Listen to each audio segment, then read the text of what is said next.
Good morning friends, welcome to our YouTube channel.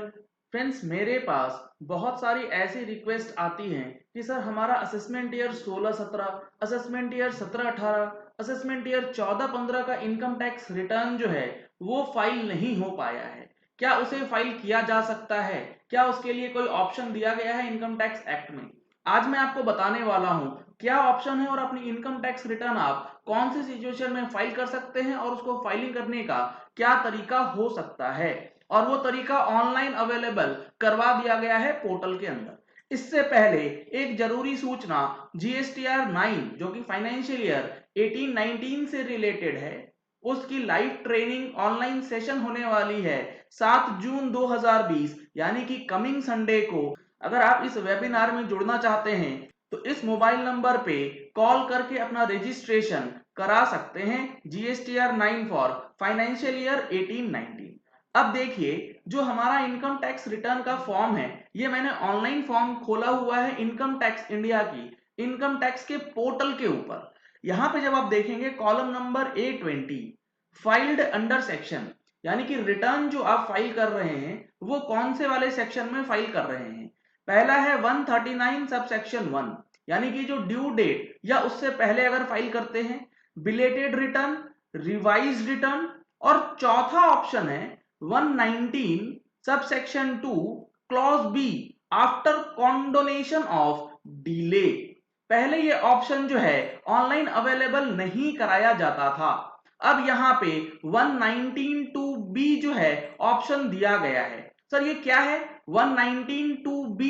पहले हम लोग सेक्शन देखेंगे और उस सेक्शन के रेफरेंस में जो हमें रिलैक्सेशन दिया गया है इनकम टैक्स रिटर्न को फाइल करने के लिए, उसको पूरी अच्छी तरीके से समझने का प्रयास करेंगे। अगर आप इस सिचुएशन में फॉल करते हैं तो आप भी अपनी इनकम टैक्स रिटर्न जो है पिछले 6 साल की, जी हाँ फ्रेंड्स, पिछले 6 साल की रिटर्न फाइल कर पाएंगे। ऑनलाइन भी फाइल कर पाएंगे। अब आप पहले ये चीज मैनुअल करना पड़ता था।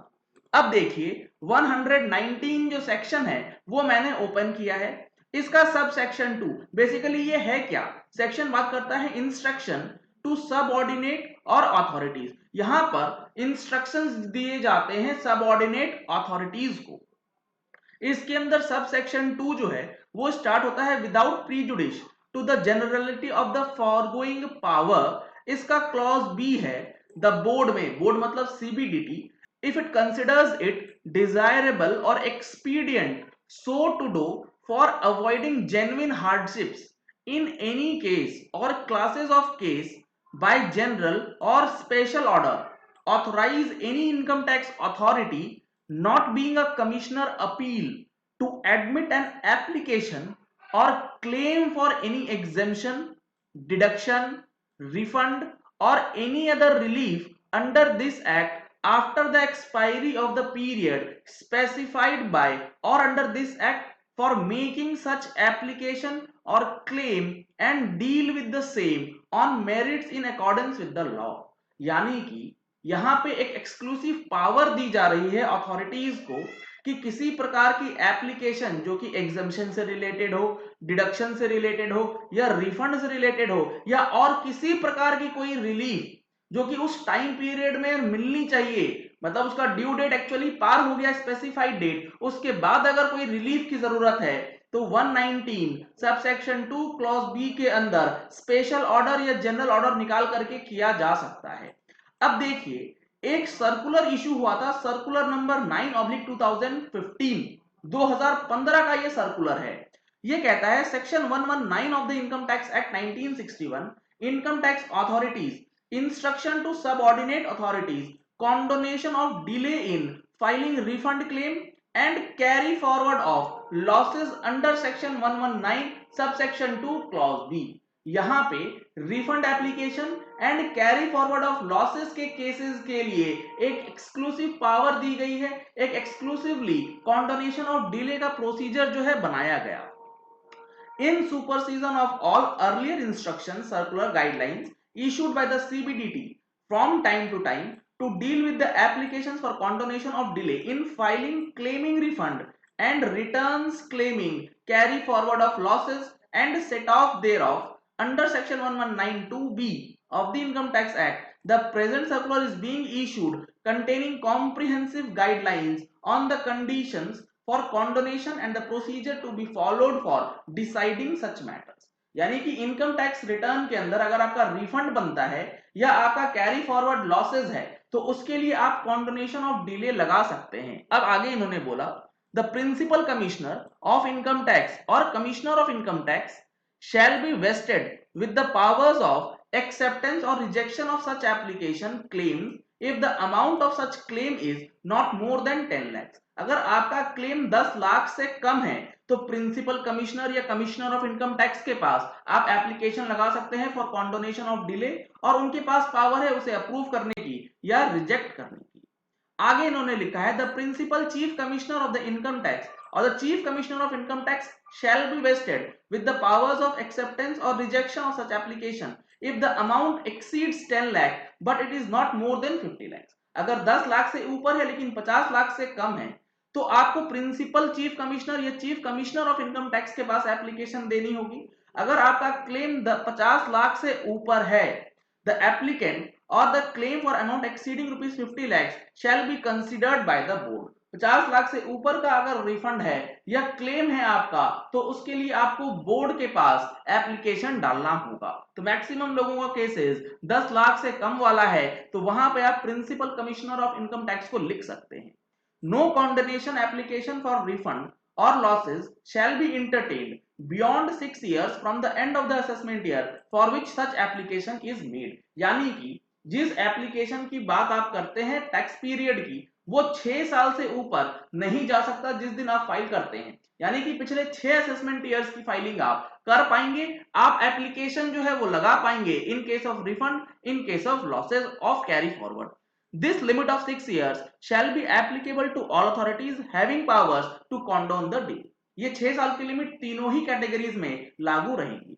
A condonation application should be disposed of within 6 months from the end of month in which the application is received. और ये कॉन्डोनेशन का जो एप्लीकेशन आप देंगे ये 6 महीने के अंदर अथॉरिटीज को कंप्लीट कर देना है, either approval either rejection.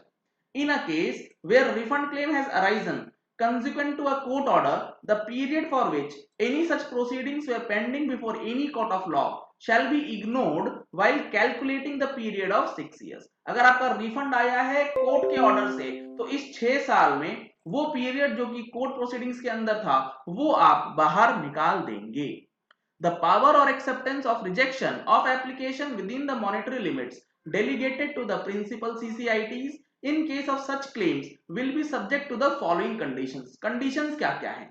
At the time of considering the case under section 1192B, it shall be ensured that the income or loss declared and a refund claim is correct and genuine, and also that the case is of genuine hardship on merits. यानी कि आपके पास एक सटीक कारण होना चाहिए, genuine hardships आपको proof करनी होगी, तभी आपका कॉन्डोनेशन जो है वो एक्सेप्ट किया जाएगा। एक्सेप्टेंस के बाद जो डिटेल्स आप प्रोवाइड करेंगे वो भी करेक्ट होना चाहिए, इसमें आप बिल्कुल भी कोताही ना बरतें। The principal CCIT dealing with the case shall be empowered to direct the jurisdictional assessing officer to make necessary inquiries or scrutinize the case in accordance with the provisions of the act. In cases के अंदर जहां पर return कॉन्डोनेशन of delay के against file होती है वहां पे special scrutiny जो है वो कराई जा सकती है असेसिंग ऑफिसर के द्वारा। A belated application for supplementary claim of refund, claim of additional amount of refund after completion of assessment for the same year can be admitted for the condonation provided other conditions as referred above are fulfilled. एक साल के assessment complete होने के बाद अगर आप additional refund claim करना चाहते हैं तो उसका भी प्रावधान किया गया है। The powers of acceptance or rejection within the monetary limits delegated to the officers in case of returns claiming refund and supplementary claim of refund would be subject to the following further conditions. यानी कि अगर आपका refund से related return file है या फिर refund का claim है और उसके लिए आप ITR फाइल करना चाहते हैं तो आपको ये कंडीशंस भी फुलफिल करनी होंगी। The income of the assessee is not assessable in the hands of any other person under any of the provisions of the act. यानी कि आपका इनकम और किसी भी पर्सन के हैंड में नहीं टैक्सेबल होना चाहिए, वहां पर असेसेबल नहीं होना चाहिए, सिर्फ और सिर्फ आपके हैंड में असेसेबल होगा। No interest will be admissible on belated claim of refund. जो आपको रिफंड मिलेगा उस पर कोई इंटरेस्ट एज पर the provision of the act नहीं दिया जाएगा। The refund has arisen as a result of excess tax deducted और collected at source, excess advance tax paid or excess payment of self assessment tax as per the provisions of the act। जो आपका refund बना वो इसीलिए बना है क्योंकि आपका टीडीएस या टीसीएस ज्यादा कट गया था या कलेक्ट हो गया था, या आपने सेल्फ असेसमेंट टैक्स और एडवांस टैक्स जो है वो ज्यादा पे कर दिया। तो ये कुछ कंडीशंस हैं, कुछ पॉइंट्स हैं जो कि आपको ध्यान रखना है। और अगर आपका इनकम टैक्स रिटर्न फाइल नहीं हुआ है और आपका रिफंड बनता है या कैरी फॉरवर्ड ऑफ लॉसेस है, तो आप इस कॉन्डोनेशन को फाइल करके अपना ऑफिसर्स के अकॉर्डिंगली जो जुरिस्डिक्शन ऑफिसर है, जिस डेलीगेशन पावर के अंदर आप आते हैं, वो करने के बाद आप अपनी इनकम टैक्स रिटर्न जो है अंडर सेक्शन 1192B के अंदर फाइल कर सकते हैं। चलिए इस वीडियो को यही एंड करते हैं। आशा करते हैं कि आपको ये वीडियो पसंद आया होगा। अगर आपको ये वीडियो पसंद आया तो इस वीडियो को लाइक और शेयर करना मत भूलिएगा, ताकि मैक्सिमम लोगों तक ये इंफॉर्मेशन पहुंच जाए कि अगर आपकी इनकम टैक्स रिटर्न फाइल नहीं हुई है तो क्या कोई ऑप्शन है या नहीं, या सब कुछ खत्म हो चुका है। अगर आपने हमारे चैनल पे फर्स्ट टाइम ट्यून इन किया है तो चैनल को सब्सक्राइब करने के लिए नीचे दिए गए रेड कलर के सब्सक्राइब बटन को प्रेस कीजिए, साथ में जो बेल आइकन है उसे भी प्रेस कर लीजिएगा, ताकि वीडियोस की नोटिफिकेशन आप तक रेगुलरली पहुंचती रहे। Thank you and have a nice day.